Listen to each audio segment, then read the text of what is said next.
all have stories. Every single one of us. From the highest of the high to the lowest of the low, we all have stories.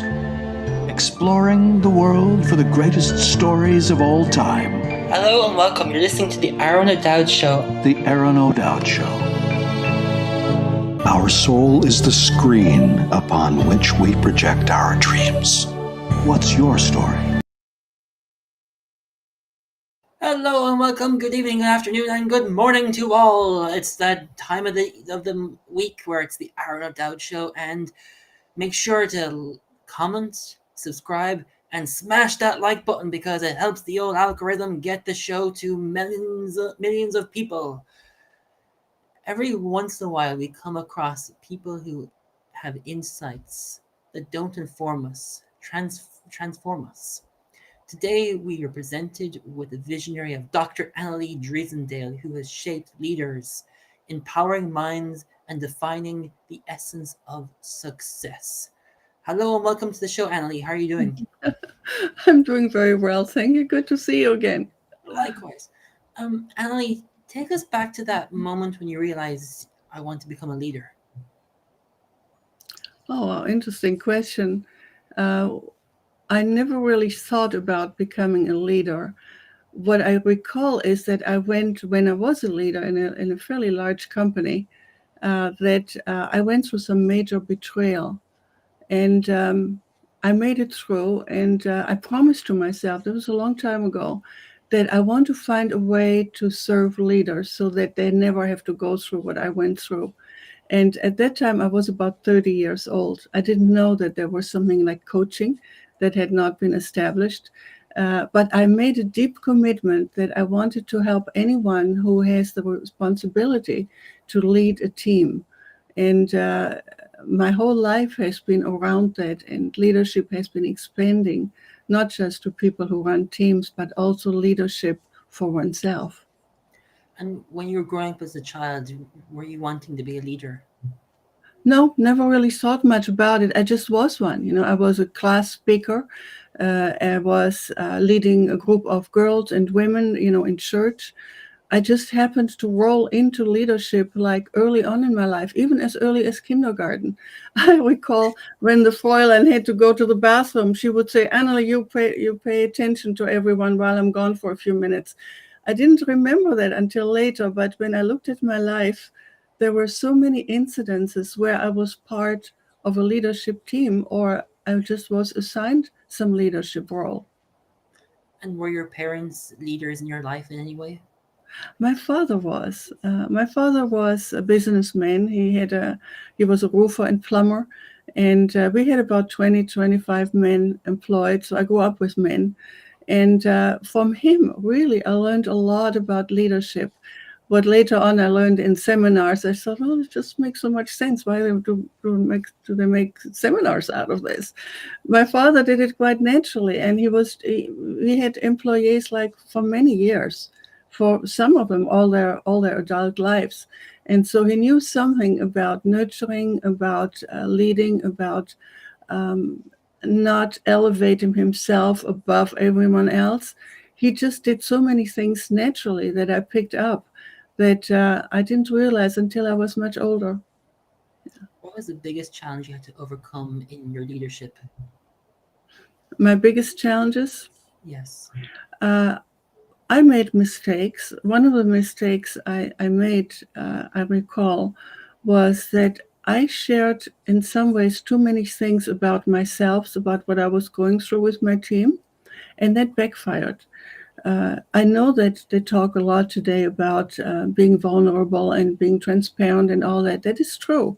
However, there needs to be a fine balance of what can be handled by people in your team and what is appropriate and what is not appropriate. So that was one of the things I learned. Another challenge or learning experience was, and still is for me, to take time for myself. It may sound a little bit strange, but I have been so driven all my life as a doer, as a creator, as making things happen, that what I didn't do and what I'm now doing much more of is some silence time, some time to just be, to reflect, maybe not even reflecting, just be still. And it gives me more insight and energy to be more present and to actually come up with some very good ideas about how I'm going to proceed with the academy and with my private practice, and also with individual clients I'm working with. So that may not sound like much of a leadership skill to some, but it really works for me. And it's something that I learned over the years. What drives you in what you do, Anneli? Sorry, what did you say? What drives you in? And let me ask this again: where and what drives you to do what you need to do? Sorry, you need to say it again. Um, might be a problem here, but what drives you for success? Drives me for success. Yes. See, for me, success is maybe not what most people think. What drives me is a deep inner commitment I made already early in life to help people, to serve, to make the world a little bit better. I was exposed quite early in life to much pain, and and also injustices. And at some point in time, I remember I made not only a commitment to myself to be happy, but also to make a difference to the world. And when I look back at my entire life, I have done an enormous amount of work and service. I was never really aware of it at the time, but now looking back, particularly since we were part of this book project to write about our life, I did not really realize prior to that how much I have actually done in different parts of the world and in very creative ways around education and particularly spiritual metaphysical education. What are you here to serve for in the world? What I'm going to serve for? Yeah. Well, I have come to understand that why we're here is to learn and to make this world better. However, some of us are only here to complete a particular learning segment in our entire existence. And what I'm doing is helping people to accept that, understand it, and make the best of it. Now, that sounds a little bit generic because there's a whole lot more around that. With my background as a clinical counselor and previously, or at least for 25 years, I have been a certified master coach. I have found many different ways in how to do that, whether it's creating events, whether it's working individually with people, or serving as a consultant or coach with more high-level executives or leaders in different capacities.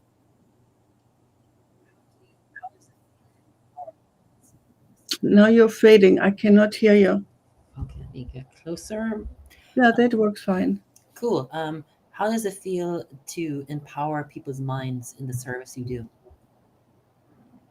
Well, first of all, I think people empower themselves. I see myself more as someone maybe who's there to guide them, to love them, to support them. The empowerment is an individual process that people do. When I see that people are moving forward in their life, whatever that is, it is the most enjoyable, moving, fulfilling experience that I have. And I have many of those.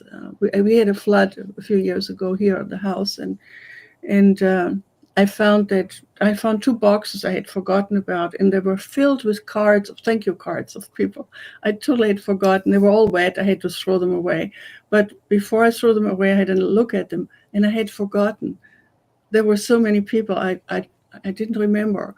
And wow, what an experience it was. It was I was sort of astounded by it because I never really think much about it after after the event, after the person, and I just thought, you didn't waste your life, Anneli. You did some good, and of course, that is a very satisfying, a very humbling experience as well.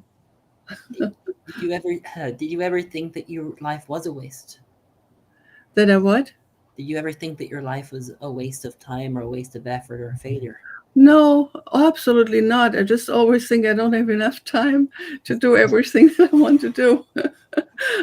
I still have so many plans that when I wrote it once down, I wrote down what I all wanted to accomplish in my life. And then I looked realistically at the time frame it would take. And I came to about 280 to 300 years. and, and I realized I have to kind of do some reality check here and see what actually I should focus on, what should be still my priority before I leave this planet.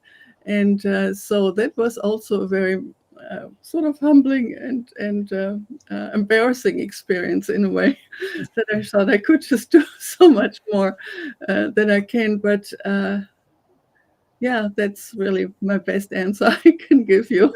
No worries. And you and I know each other through Metaphysical Academy, but what is the mission that you hear from God? Like God said, "Hey, Anneli, I want you to do this." What is that?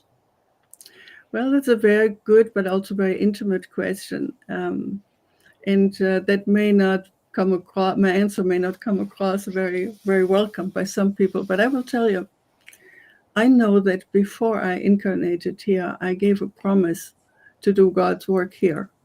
And I know that it is, people can say you're crazy, you make it up, and all that, and that I don't care.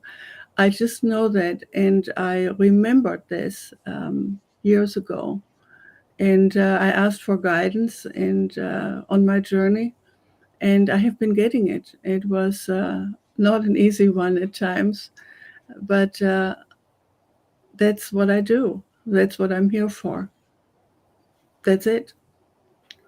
Wow, short and sweet. There you go.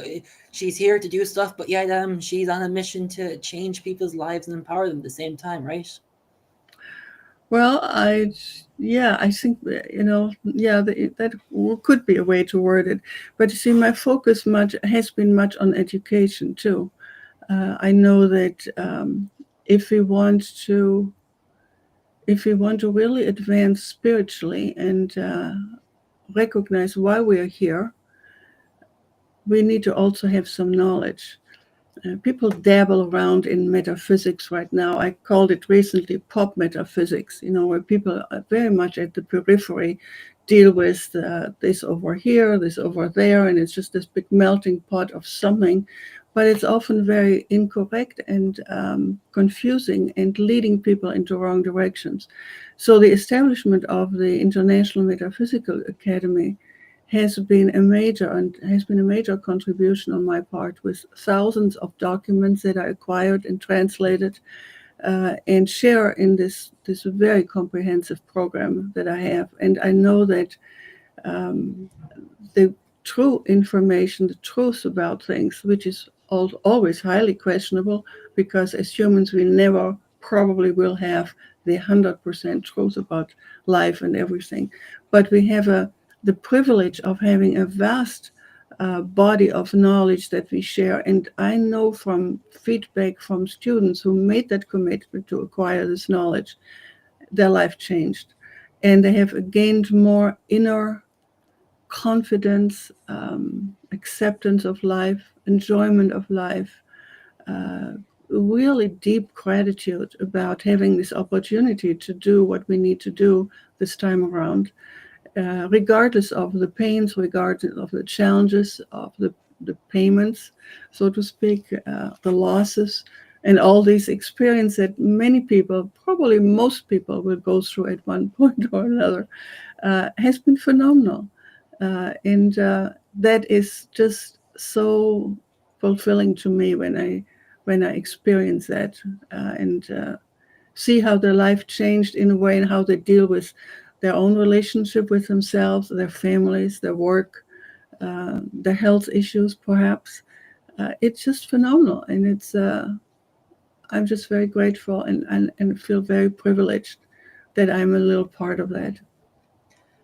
As you read thousands of documents and transcribe them from light language and light energy into English, what is the number one piece of advice that you come across or truth that would move us or inspire us or change us to understand more about metaphysics?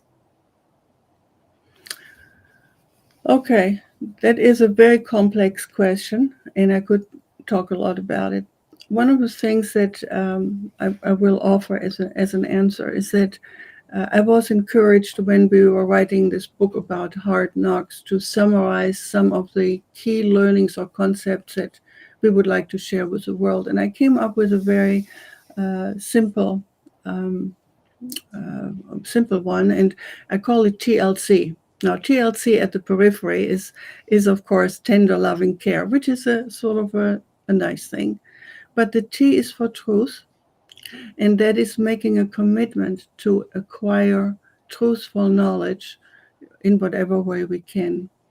And that also implies a lot of things like discernment, like investing time, perhaps money and energy into it, but also making sure that our mind stays clear, that we don't muddle it up with all kinds of recreational drugs and other drugs or alcohol, because that really does confuse us and bring us into some sort of a wrong direction potentially, and a dangerous one also. Then the L is for love, and love is so huge that we probably cannot assess it and understand it in its vastness and greatness and beauty while we're here on this planet. But we need to still work towards understanding it. And the C from the TLC is a Latin term called carpe vitam, and that really means live your life fully. Don't waste it. You do something with your skills, with your talents, like what you are doing. I mean, this is phenomenal. With what you have been going through to pull this off, to find a team of beautiful people who help you to make the difference in the world with interviewing people who do make a difference, getting the help of a phenomenal coach like Rich Bontrager and several other people who support you, but you do it. That is so fantastic, and you are a guiding light for many people who say, "Oh, I can't do this because I have that," and they have all these problems, and you do it. And so, you are on a very similar path, like many good people are showing up now. We're doing something to make the world a little bit better, and I'm doing it simply in my way. What inspires you to keep going, Anneli? What inspires me to keep going? Well, all of that I shared with you already. The outcomes, the people who live better lives, people who start to look at why we're here, and that there is some overall something that we can refer to as God that has a purpose for us, that the universe is totally aligned with justice. It is structured around justice. Not what we have here on this planet necessarily, but we can rely on universal laws and principles. And that gives me so much great comfort when I see craziness in the world, which we have plenty of, as you well know. Just the deep knowledge that everything will work out, and everything is guided towards a positive evolution, and the good will win, if you say. That drives me, and that comforts me, and that helps me to get through all this nonsense that is going on in the world right now. With someone that's looking at a different world and you're seeing all these information. I'm so sorry, you're breaking up again. I can't hear you. Let me come closer here. Must be a problem with my mic. But someone who has spent hours upon hours transcribing, translating, you probably get a whole different sense that there's a whole different world out there, and you probably think, wow, I can't wait to share this, but yet it's your secret, and yet we're all looking for the hot sauce of what makes us special. Mm-hmm. What do you think makes you special in some way? What makes me special? Yes. Oh, you probably should better ask my husband about that. He probably can tell you better about that than I can. I don't really know. he knows me very well, and he says many wonderful things about me. But I don't know. I'm unique like everyone is, really. I have a very unique journey. Mine is very rich, very diverse. I, um, I didn't. I have no idea what makes me so special. I'm sorry. It's okay. And it's funny, we don't see what makes us special in us, but yet when people say, look at him, he's doing that, and like you just said a few minutes about me, I could say the exact same about us, but yet we just live life the way it is for us That's right. inside. Yeah. I can tell you a lot about my handicaps, so to speak, or my weaknesses. I wonder what they are because we all have them. Yeah. Yeah, that's what I can do. But I'm very happy that I am who I am. I like myself, regardless of all my little things that I would like to be different. So And were you always metaphysical, or just something you discovered in your later life? no, I was very spiritual in the beginning, or I should say religious. I grew up Catholic, and I was very curious about Jesus and about his life. And I was actually in school the only one who had conversations with a priest. We had once a week, we had an hour of religion. And I left the religion and looked more into comparative religion later on, which I still do. And try to pull out the things that are generic and valuable for anyone in any religion. And that's a part of the academy. It's very faith friendly. So we have people from all kinds of directions come and explore new ways of knowledge. And that's what I really like. Uh, I was a really good little Catholic girl when I was younger. And I was very, very nosy. I wanted to know who this guy is, the devil. I wanted to know who Satan is. I wanted to know who God is, and I asked a lot of questions, which I remember drove my mom crazy because she didn't have the answers. But I have been asking questions probably since I could talk. that's that's the feedback I've been getting, especially from my mother. But my father loved it when I asked questions. And yeah, I have been curious about a lot of things, and I still am. And I'm recognizing so much that I don't know, and that I would like to have more knowledge. And one of my greatest joys is to study, and to look at the internet, what's out there, read articles. Um, I read less books, I read more articles, and then I ask questions. And it inspires me. It keeps me alive. It's a juice in my life. And then I'm very fortunate with my husband. He's brilliant, and we have the best conversations. And it's just such a gift for both of us because we explore new thoughts and look at different types of research and discuss things, and it's wonderful. It's wonderful. We search for things because we're looking for answers, and we become therapists because we want to explore more in us. But in right now, have you found the answers to what you're searching for, and are you truly you in you and wholesome in yourself at the same time? I'm not quite sure that I understand your question. Are you talking about So my relationship with myself and understanding who I am? yeah, so like we search for things in us, we become who we want to become because we have a mission to do that, or a Hmm. journey to do that. But what was like, have you answered the questions? Have you found your true being where you feel comfortable and at home of where you are right now? Absolutely, absolutely. I am, as I said earlier, I'm grateful that I am here at this time in this world, and to do what I do and have done what I have done. It's a beautiful, satisfying experience. It doesn't mean I'm full of myself and I'm grander and this. That doesn't know. It's just I'm just very grateful to be who I am, really, and I like it. I look at the way how I respond or analyze how I respond to certain challenging situations, and I, check it out and question, what did I do? Did I come from a place of love and respect and knowledge and competency, or was my ego in the way with something? And so I check in with myself. But overall, I really do think I'm okay.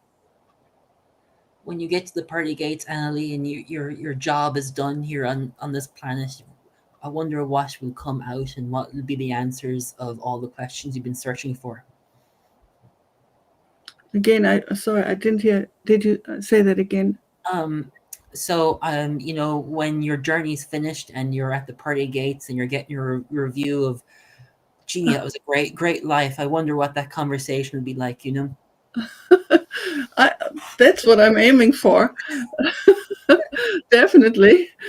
You asked some really interesting questions. Yeah. I still want to do some things, but overall, I'm very happy with my life and what I have done and what I'm still doing. So, I could screw it up. Obviously, anyone can. I don't think I will, but I hope I don't make any major error in anything. I'm very solid within myself, who I am, and that's a pretty good place to be in. Where can we find you, Anneli, if people want to get to know more and do what you do and play with you in some way, Yeah, well, you can look at the website that I have, which is metaphysicalacademy.com. You can also look at my personal website, for my consulting and coaching and counseling work, which is just my name, annelidriessen.com. And also you can find me on LinkedIn. And I'd be happy to work with anyone who is sincere in wanting to get some help to get through stuff. And I'm open to, as I said, with anyone to work with, not just executives, not just wealthy people. I'm happy to work with anyone who comes my way and really is serious about moving forward in life. Excellent. Thank you so much, Anneli, for being on this show. It's been a blast and great to see you again and great to have another fantastic conversation with you. Thank you so much, Aron, and all the best for you. And again, congratulations. You're doing fantastic work. Excellent. Guys, if you liked the conversation, make sure to like, comment, and smash that like button. And, it just shows you how we can all have a mission to achieve success and be who we need to be, because that's what we're meant to be. We're here for a reason, and that reason is to move, inspire, and empower people. And remember, next week at 4 p.m. UK time, 11 a.m. Eastern Standard Time, we'll be back with another incredible conversation to move, inspire, and empower the world to show the superheroes that we are. So take care, have a fantastic week, and I'll check in with you guys next week. Thank you for listening to the Aron O'Dowd Show, where the world's best stories are told. If you like, please post a review or subscribe to the show. To find out more, contact us at aronodowd.com. That's ARONODOWD.com. We're always ready to share another magnificent tale from the world's best storytellers. So stay tuned and rock